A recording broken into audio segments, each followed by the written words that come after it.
This video is to discuss the recent short I made. Somatic symptoms are very real.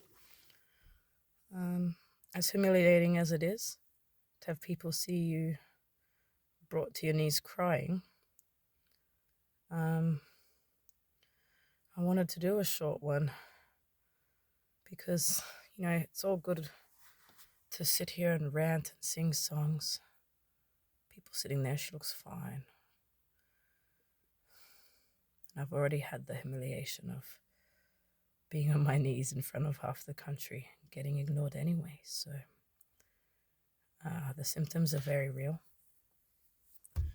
And you have no idea how damaging it is to one's mental health and self-worth to be told that it's not real when you know what you go through. So yesterday morning from like 5 a.m. till about 3 p.m.-ish, I was having a physical episode, and it was from a build-up. So the day before, I had been triggered when I'd gone into a convenience store, so I had to cancel the whole day to calm my nerves, because with trauma and CPTSD, and especially when it's getting to this level. Side note, not everyone is feeling what I do. Some have it worse, some not so much. We have a lot of different symptoms, and to a lot of different degrees. It's all depending on how much trauma you have, how much support there is, the environment you're in, how long it's gone untreated for, all those things. So I had to spend the day in nature to calm it down. But I also needed to go and get some things at my caravan, which was almost an hour away from where I was at the time. And for those of you who haven't been watching all my videos, I'm not currently staying in my caravan.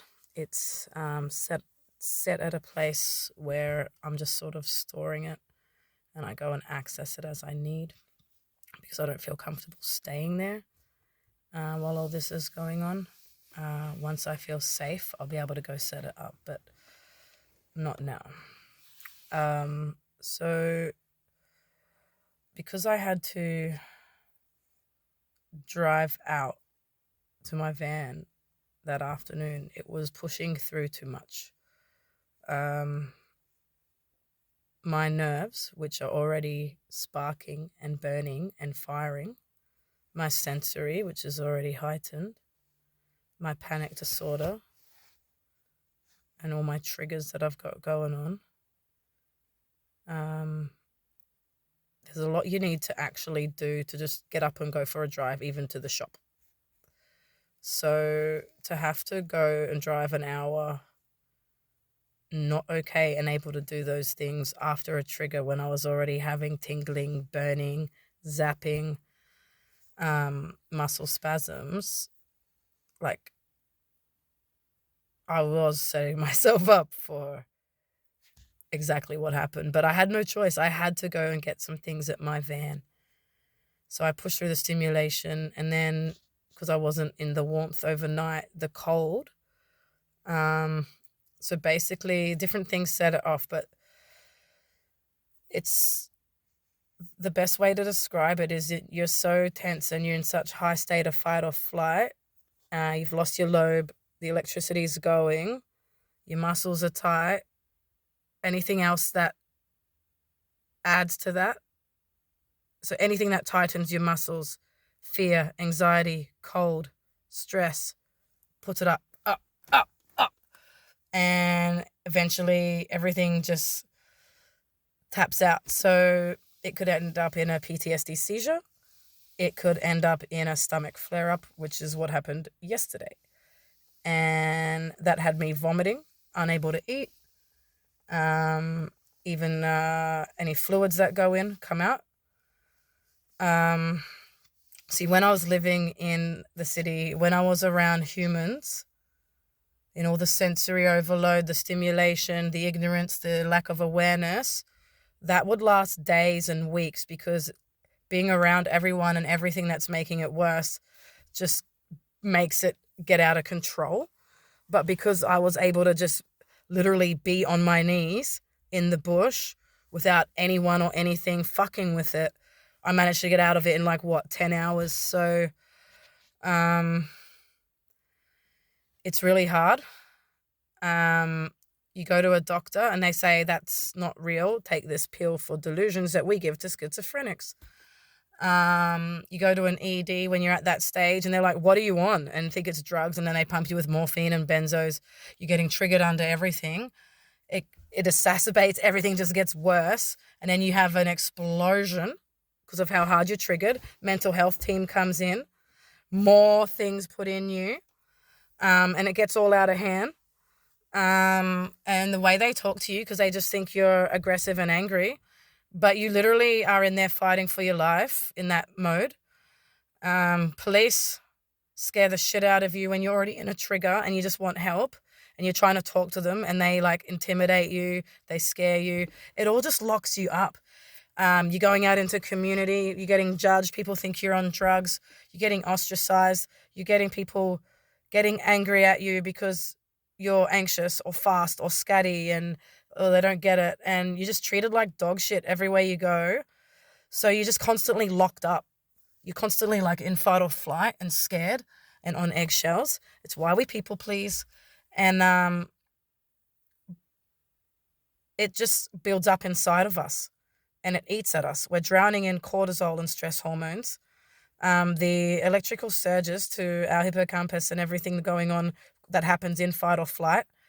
The fact that things shut down when you're in fight or flight, like your frontal lobe, that's why mine's depleting as fast as it is, and I'm struggling to process information. So you guys, she can sing us. Well, I can't sing because my voice sounds like shit. Hopefully that's annoying them even more. She can put lyrics together. She's smart. Oh, she's got those books. She's sitting here doing these videos. What's she on about? She's functioning fine. That's because I'm alone with none of you assholes around. I'm out of stimulation. And I'm not having to process anything that you're throwing at me. I'm getting it out because I've got a lot in to get out. And that's what a lot of people aren't understanding is, I can go to Woolworths and come out with hardly anything that I went in there for because of what happens when I go in there. So days like yesterday, you don't get to just recover from it and then go back out and start eating and have full meals. And, I'm losing weight. I'm down to 47 kilos. My healthy weight to be a size small is like early 60s. So size 6s are loose on me now. I lost my boobs, my ass, my legs are all weird. 3 best features that I had, mind you, gone. I'm turning into Bay, which was that tiny little kitten I adopted for 1 month who had fading kitten syndrome, and she literally just faded out to like this little sock. And that's what I feel like. I step outside my body, I look at myself, I see how hard I've deteriorated just in the last 18 months, because there is no help available.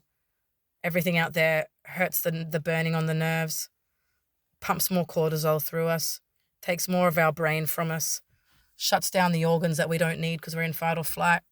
Everything's just a twisted knot.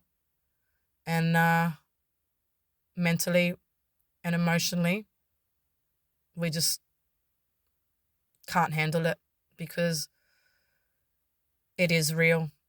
And until this country gets on board, we have no choice but to isolate and flap around like I did yesterday, all alone, just crying and vomiting, because as soon as a human sees that, they want to rush you to the hospital and you're just like, ba, ba, ba, ba, ba, ba, ba, worse.